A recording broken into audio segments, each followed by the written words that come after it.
नमस्कार किसान भाइयों, कृषि दर्शन कार्यक्रम में आपका स्वागत है। किसान भाइयों, आज तक हमने खेती करने के अनेक तरीकों के बारे में देखा और सुना है, लेकिन आधुनिक खेती प्रक्रिया में पॉली हाउस में खेती की बात की जाने लगी है। क्या आपने इसके बारे में सुना है? भाई मैंने तो नहीं सुना, क्योंकि मैंने तो बस ये सुना है कि हाउस यानी घर, और घर तो रहने की जगह होती है। हाउस में खेती, किसान भाइयों, इस बारे में जानकारी हासिल करना बहुत ज़रूरी हो गया है। सही कह रही हूँ ना मैं? लेकिन इस वक्त समय है खबरें खेती का, तो आइए देखते हैं ये कृषि समाचार।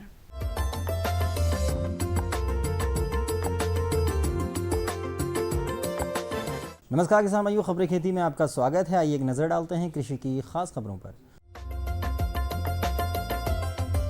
सोयाबीन को पीला मोज़ेक से बचाएं, हरी खाद जैविक खेती का प्रमुख आधार, टपक सिंचाई में फर्टिगेशन का प्रयोग, धान में कीट रोग नियंत्रण की सलाह, प्याज को थ्रिप्स से बचाएं। इस वर्ष प्रदेश के अधिकांश क्षेत्रों में सोयाबीन फसल के ऊपर येलो मोज़ेक रोग देखा गया है। यह एक विषाणु जनित रोग है जो कि मूंग येलो बीन मोज़ेक विषाणु द्वारा होता है। यह रोग सोयाबीन में सफ़ेद मक्खी द्वारा फैलता है। यह पीलापन पत्तियों पर या तो इधर उधर छितरा हुआ होता है या पत्तियों की मुख्य शिराओं के साथ भी देखा जा सकता है। रोग ग्रसित पौधों की संख्या कम है तो उन्हें खेत से उखाड़ कर अलग कर दें तथा शेष बचे स्वस्थ पौधों को रोगग्रस्त होने से बचाने के लिए थायामिथॉक्सोम 25 WG 100 ग्राम अथवा इमिडाक्लोप्रिड 250 मिलीलीटर प्रति हेक्टेयर 500 लीटर पानी में मिलाकर छिड़काव करें। सोयाबीन की फसल में यदि चक्रभृंग का प्रकोप हो तो ट्राइजोफास 40 EC 800 मिलीलीटर प्रति हेक्टेयर दवा छिड़कें। रासायनिक खेती से तंग आ चुके किसानों ने अब जैविक खेती अपनाना शुरू कर दिया है। जैविक खेती से एक ओर जहां फसलों की उत्पादन लागत में कमी आती है, वहीं दूसरी ओर रासायनिक खेती के दुष्प्रभावों से भी आसानी से बचा जा सकता है। जैविक खेती के विभिन्न अवयवों में हरी खाद का भी प्रमुख स्थान है। हरी खाद को खेत में ही ट्रैक्टर के माध्यम से दबा दिया जाता है, जो सड़कर ज़मीन को कई पोषक तत्व प्रदान करती है। हरी खाद से मुख्य रूप से पोटेशियम, फास्फोरस एवं नाइट्रोजन की प्राप्ति होती है। इसके अलावा हरी खाद के माध्यम से सूक्ष्म पोषक तत्वों की भी पूर्ति आसानी से होती है। कृषि वैज्ञानिकों के अनुसार हरी खाद के लिए सनई, ढैंचा, ग्वार एवं लोबिया को लगाना चाहिए। धान की फसल में हरी खाद के प्रयोग से 25 से 30% उत्पादन वृद्धि ज़्यादा होती है। एक अनुसंधान के मुताबिक हरी खादें सभी फसलों में उपयोगी पाई गई हैं। मिट्टी में हरी खाद के प्रयोग से उगाई जाने वाली फसल को औसतन 50 से 60 किलो नत्रजन प्रति हेक्टेयर मिलता है। टपक सिंचाई में जल के साथ साथ उर्वरकों को भी पौधों तक पहुंचना फर्टिगेशन कहलाता है। फर्टिगेशन उर्वरक देने की सर्वोत्तम तथा अत्याधुनिक विधि है। जिस प्रकार टपक सिंचाई में ड्रिपरों द्वारा बूंद बूंद कर जल दिया जाता है, उसी प्रकार रासायनिक घुलनशील उर्वरकों को भी सिंचाई जल में मिश्रित करके वेंचुरी की सहायता से ड्रिपरों द्वारा सीधे पौधों तक पहुँचाया जा सकता है। टपक सिंचाई के माध्यम से फर्टिगेशन के कई लाभ हैं। फर्टिगेशन जल एवं पोषक तत्वों के नियमित प्रवाह को सुनिश्चित करता है, जिससे पौधों की वृद्धि दर तथा गुणवत्ता में वृद्धि होती है। फर्टिगेशन द्वारा पोषक तत्वों को फसल की मांग के अनुसार उचित समय पर दे सकते हैं। उर्वरकों का प्रयोग उस क्षेत्र तक सीमित रखा जाता है जहां पौधों की अधिकांश जड़ें विकसित होती हैं। फर्टिगेशन से जल और उर्वरक पौधे के मध्य न पहुंचकर सीधे पौधे की जड़ों तक पहुंचते हैं, इसलिए पौधों के मध्य खरपतवार कम संख्या में उगते हैं। इस प्रणाली से खाद देने पर पौधे आसानी से उर्वरकों को ग्रहण करते हैं, जिससे उनकी पैदावार एक समान व अच्छी होती है। विगत दिनों कृषि वैज्ञानिकों ने प्रदेश के कई धान उत्पादक क्षेत्रों का भ्रमण किया। इस दौरान धान फसल का अवलोकन करने पर पाया गया कि कहीं कहीं पर पत्ती लपेटक कीट, तना छेदक कीट के प्रकोप देखने को मिले हैं, जिसके प्रबंधन हेतु कृषकों को ट्राइजोफास 40 EC की 300 से 400 मिलीलीटर मात्रा का प्रति एकड़ की दर से छिड़काव करने की सलाह दी गई है।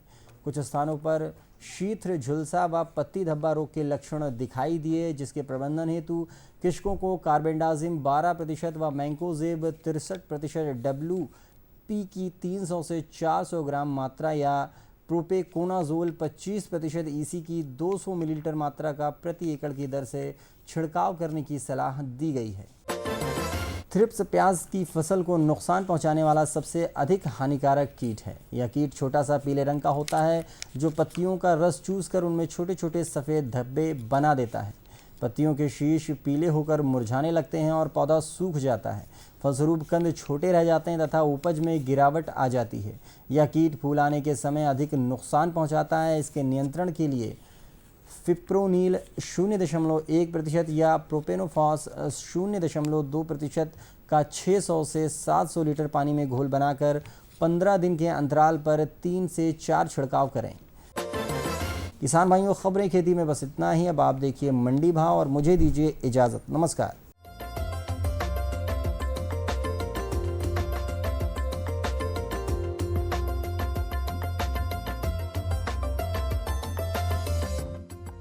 सबसे पहले सरसों के प्रति क्विंटल भाव।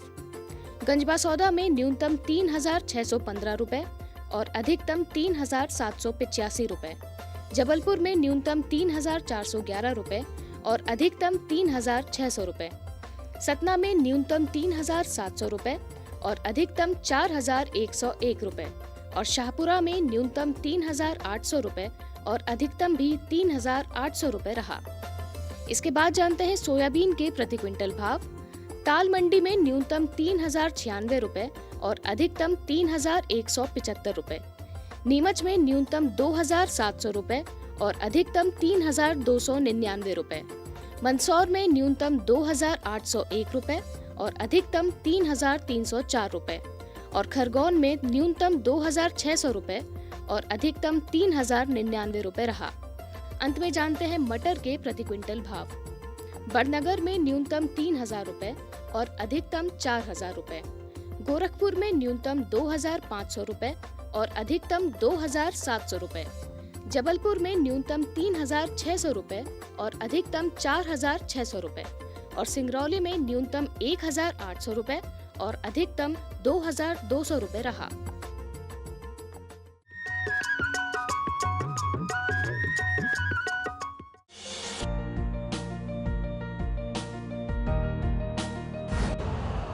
यूरिया का स्वदेशी उत्पादन 70 लाख टन बढ़ाने के लिए 6 उर्वरक संयंत्रों का उद्धार किया जा रहा है। FCIL के गोरखपुर, सिंदरी, तलचर और रामागुंडम संयंत्र, HFCL की बरौनी इकाई और BVFCL की नामरू फोर्थ। सोने पर सुहागा ये है कि देश में अब बनेगा सिर्फ नीम लेपित यूरिया, क्योंकि इससे होगा किसानों का फायदा ही फायदा। अनाज का उत्पादन 10% तक बढ़ेगा। बढ़ेगी 10 से 15% नाइट्रोजन क्षमता। अरे सुन तो। मुझे क्या सुनाना चाहते हो? जो सुनाओ मेरी सौतन को। किसको? अरे वही तुम्हारा मोबाइल फोन जिससे सुबह शाम दिन रात चिपके रहते थे और कहते थे किसान कॉल सेंटर से बातें हो रही हैं। अच्छा ये बात है। हाँ, क्यों? क्या हुआ? अब बात नहीं होती क्या? अब तो झट से बात हो जाती है। ऐसा क्या? हाँ, अब तो ज्यादा लाइनें और खास तकनीक के कारण खेती के माहिरों से तुरंत बात हो जाती है। और अगर कभी लाइन व्यस्त हो तो अपनी समस्या फोन पर रिकॉर्ड करा दो, वहाँ से फोन आ जाता है और समस्या की हल का मैसेज भी आ जाता है। ये देखो आ गया। अरे वाह, इसका मतलब इंतजार की घड़ी अब खत्म। हाँ, तभी मैं सोचूं कि आजकल मुझ पर इतना प्यार क्यों आ रहा है। कृषि संबंधी समस्याओं का अपनी भाषा में तुरंत हल पाने के लिए पूरे भारत में किसी भी फोन से हेल्पलाइन नंबर पर संपर्क करें। किसानों का दोस्त किसान कॉल सेंटर। ये बदलाव क्या है भैया? ये बड़े काम की चीज है। इंसान की सोच में अगर बदलाव आ जाए तो सब कुछ मुमकिन है, सब कुछ संभव है। अब ये बदलाव फिर आ रहा है। हर सूरत की मुस्कान में वो आपको दिखाई देगा। तो चलिए एक नई शुरुआत करते हैं, कुछ बदलाव करते हैं। दूरदर्शन किसान, एक नया चैनल जहां बातें होंगी बदलाव की और आपके कल की बेहतर शुरुआत की। छेड़ो बातें बदलाव की।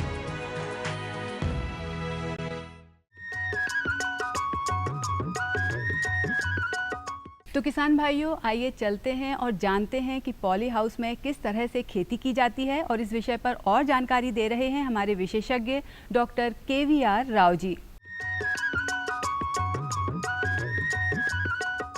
संरक्षित खेती में 7 प्रकार विधियों को हम संरक्षित खेती कहते हैं। सबसे पहले आता है ड्रिप इरिगेशन या बूंद बूंद सिंचाई। इसमें हम पौधे को पानी जड़ के आसपास में पानी देते हैं, जिससे सिर्फ पौधों को ही पानी मिलता है, खरपतवार को पानी नहीं मिल पाता है, जिससे खरपतवार की संख्या कम आती है, जिससे बीमारियां भी कम होते हैं पौधों में। ख़ास तौर से संरक्षित खेती बागवानी फसलों में बहुत लाभदायक है, क्योंकि बागवानी फसलों में या सब्जी उगाने में हमें खरपतवार से परेशानी ज़्यादा होती है। खरपतवार निकालने में लेबर ज़्यादा लगते हैं। जो ड्रिप के माध्यम से अगर हम पानी दें तो खरपतवार की संख्या कम होती है। और ड्रिप के माध्यम से पानी के साथ साथ रासायनिक खाद भी हम दे सकते हैं। घुलनशीलन रासायनिक खाद हम पानी के साथ देने से रासायनिक खाद का भी वेस्टेज कम हो जाती है, जो लाभ भी पौधे को अच्छा मिल जाता है। ज़्यादा से ज़्यादा रासायनिक खाद को अपने पौधे बढ़ने में ज़्यादा से ज़्यादा ले लेती है। ये एक विधि ड्रिप इरिगेशन है। दूसरी विधि है, अगर हम मेड बना के मेड के ऊपर अगर हम खेती कर सकते हैं तो उसे भी संरक्षित खेती कहते हैं। इसमें किन चीज़ों से सुरक्षित होती है पौधा? मेड बनाने के लिए जो मिट्टी हम लेते हैं, उस मिट्टी का हवा के बहाव ज़्यादा होने से जड़ से ज़्यादा हवा ले लेगी पौधा, जिससे पौधे की वृद्धि ज़्यादा होती है, पहली चीज़।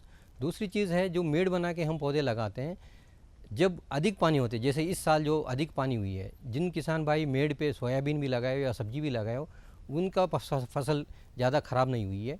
जिन किसान भाई नॉर्मल समतल ज़मीन पे ही पौधे लगाए हैं, वहाँ पे ज़्यादा नुकसान देखने में आई है। जब हम मेड बना के मेड के ऊपर लगाते हैं तो साइड पे जो नाली बनते हैं, नाले से जो अधिक पानी है निकलने की रास्ता बन जाती है, जो जल निकासी के काम करती है।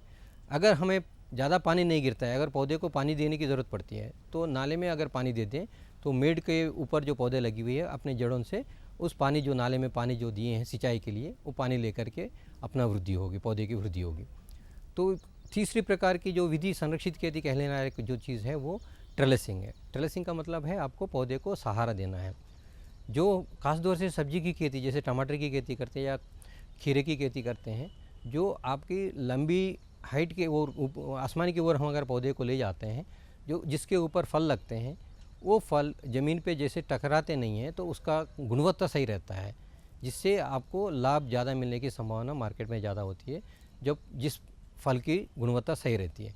तो सहारा देने के लिए अलग अलग विधि हैं।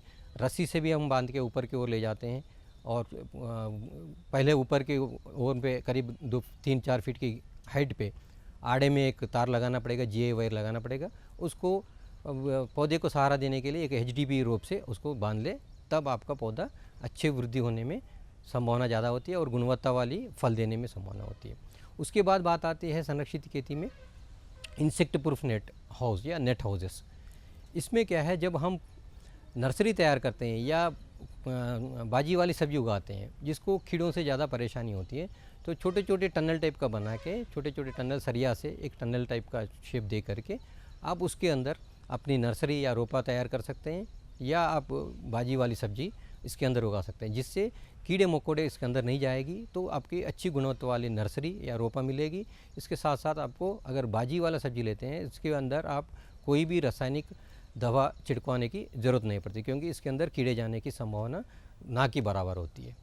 अब आगे जी वो संरक्षित खेती की जो बात होती है वो शेड नेट। शेड नेट का मतलब छाया देने वाले घर के अंदर अगर हम संरक्षित खेती करते हैं, जिसमें आपका लाभ किन चीज़ों से होती है, जो कड़क धूप होती है, जो जैसे गर्मी के मौसम में जहाँ 45 डिग्री सेंटीग्रेड बाहर की तापमान होती है, तब आप इसके अंदर सब्जी की खेती करते हैं तो उसके अंदर टेम्परेचर करीब 7-8 डिग्री सेंटीग्रेड कम होती है, जिससे आप पौधे से ज़्यादा लाभ ले सकते हैं।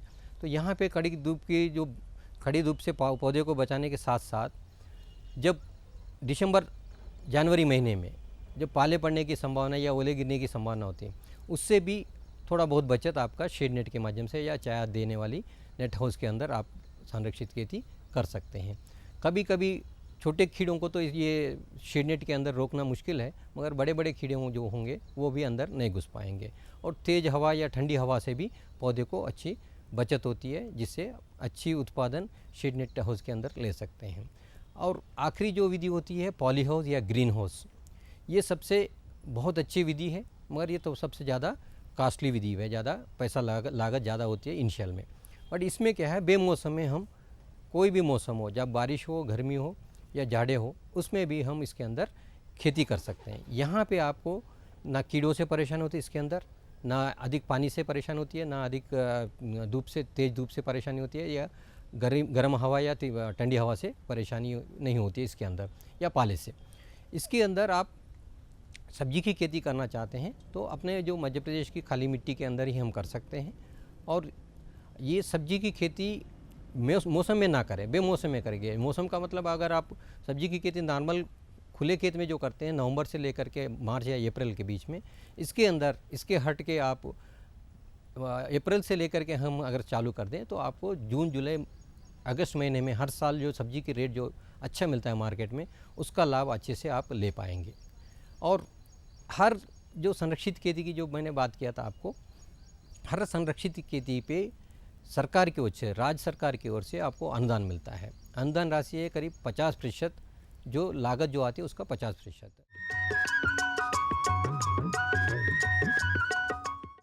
किसानों से होंगे सवाल, देंगे सटीक जवाब, तो जीतेंगे किसान कप। किसानों का खुला मंच, नजर रहेगी कृषि वैज्ञानिकों की। गोबर की खाद में हमारे सूक्ष्म पोषक तत्व भी होते हैं। किसान प्रश्न मंच, गुरुवार शाम 7:30 पर। डीडी किसान, बदलते भारत की शान। हम आ रहे हैं आपके गांव,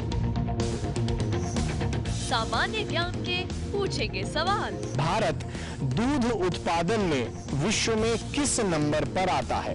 और आपके ऑप्शंस हैं ए पहले, बी दूसरे, सी तीसरे या डी चौथे। सही जवाब दिया है। देखें घूमते फिरते रविवार सुबह 7:30 पर।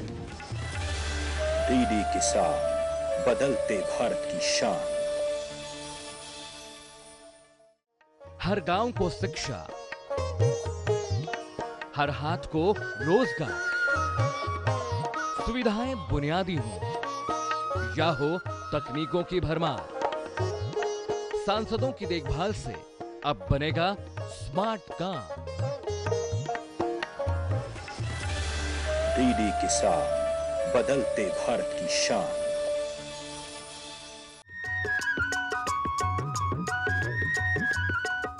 अच्छा, तो इसे कहते हैं पॉली हाउस। भाई वाह, क्या तरक्की है। किसान भाइयों, आप भी इस तकनीक का प्रयोग अपनी खेती में कीजिए और मुनाफा कमाइए। किसान भाइयों, आज के समय में कृषि और शिक्षा दोनों एक दूसरे की आवश्यकता बन चुके हैं।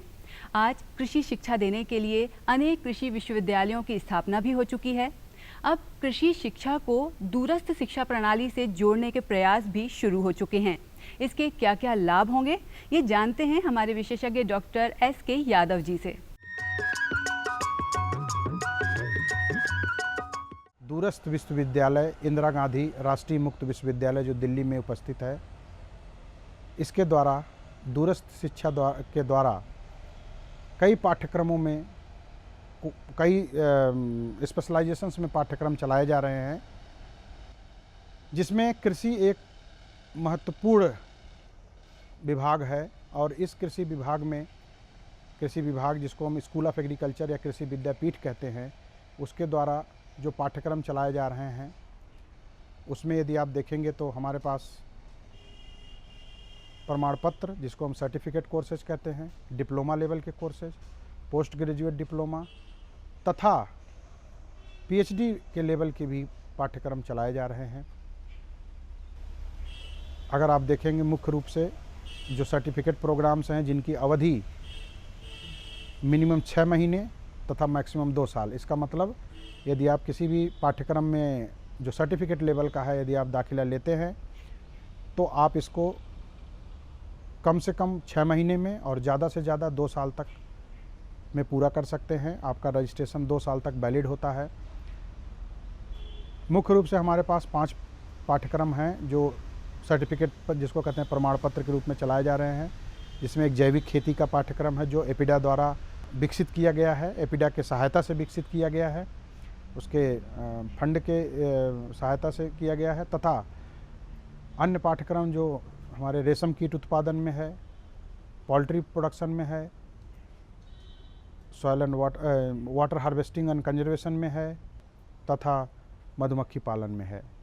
और हमारे पास जो इंदिरा गांधी राष्ट्रीय मुक्त विश्वविद्यालय में पाठ्यक्रम हैं डिप्लोमा लेवल के, उनमें मुख्य रूप से हैं जिनमें फल और सब्जियों से आप मूल्य संवर्धित उत्पाद कैसे बना सकते हैं, आप पल्सेस, ऑयल सीड्स से कैसे मूल्य संवर्धित उत्पादन कर सकते हैं, मछलियों से आप वैल्यू एडेड प्रोडक्ट कैसे बना सकते हैं, मीट से आप कैसे अच्छे प्रोडक्ट बना सकते हैं, जिसमें प्रोसेसिंग के पूरे पहलू बताए गए हैं।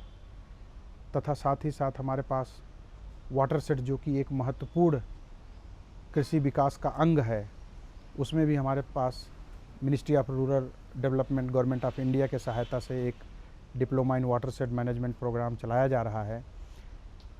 हम सभी जानते हैं कि वाटर सेट एक ऐसा पहलू है कृषि का जिसको एक होलिस्टिक अप्रोच कृषि विकास की तरफ कहा जा सकता है।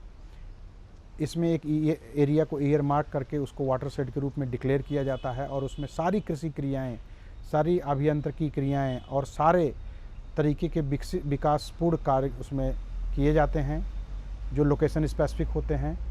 और कोशिश ये किया जाता है कि एक वाटर शेड को हम सेल्फ रेगुलेटिंग सिस्टम के रूप में बना सकें। इसके साथ ही साथ post graduate diploma in food safety and quality management एक हमारे पास कोर्स है जो पोस्ट ग्रेजुएट डिप्लोमा लेवल का है, जिसमें एक साइंस एग्रीकल्चर ग्रेजुएट एडमिशन ले सकता है। इस पाठ्यक्रम की महत्वपूर्ण बात यह है आज के परिप्रेक्ष्य में, जब से हमारे पास food safety and standards authority of India की एक एडवोकेसी है कि किसी भी तरीके का फूड सेफ्टी और हाइजीन से कंप्रोमाइज़ नहीं होना चाहिए। उस परिप्रेक्ष्य में हमारे श्रोताओं को एम्पावर करने का एक सबसे अच्छा पाठ्यक्रम बनाया गया है जिसको post graduate diploma in food safety and quality management कहते हैं। साथ ही साथ हमारे पास एक post graduate diploma plantation management, plantation crop management है। प्लांटेशन क्रॉप हम सब जानते हैं वो फसलें हैं जो बागान लगा के उत्पादन की जाती हैं। ये हार्टिकल्चर क्रॉप्स के पैरेलल होती हैं, लेकिन इनका महत्व अलग होता है। इनको हाई वैल्यू क्रॉप्स बोलते हैं और इसमें मुख्य रूप से चाय, कॉफ़ी, रबड़, स्पाइसेस सारी फसलें आती हैं जिसका हम सब महत्व जानते हैं हमारे दैनिक उपयोग में।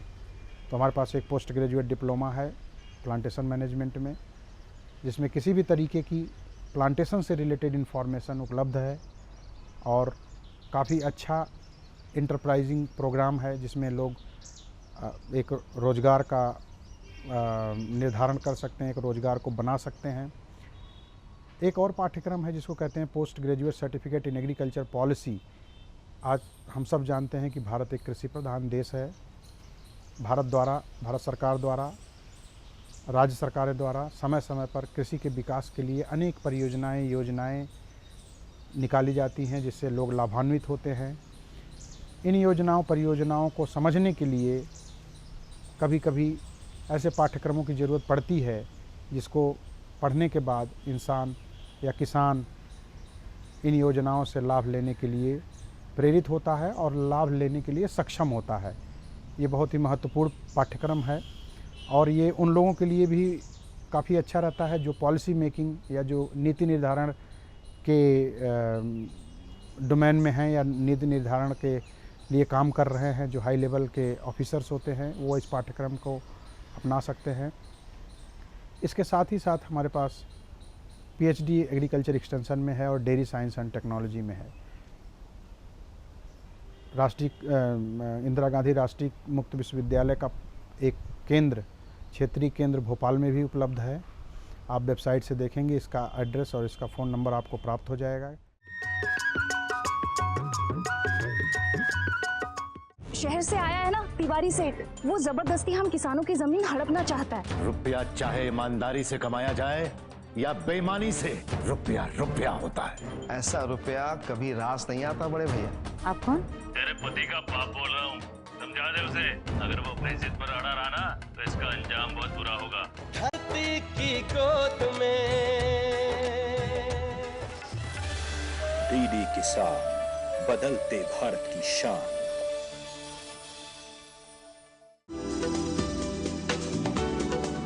कौन जाने कब क्या होगा। मॉनसून का मिलेगा साथ या दिखाएगा बेरुखी। बादल गरजेंगे या बरसेंगे भी। ना हो परेशान, क्योंकि हम बताएंगे बदलते मौसम के पल पल का हाल। देखिए मौसम खबर सोमवार से शनिवार सुबह 8:30 पर। डीडी किसान, बदलते भारत की शान।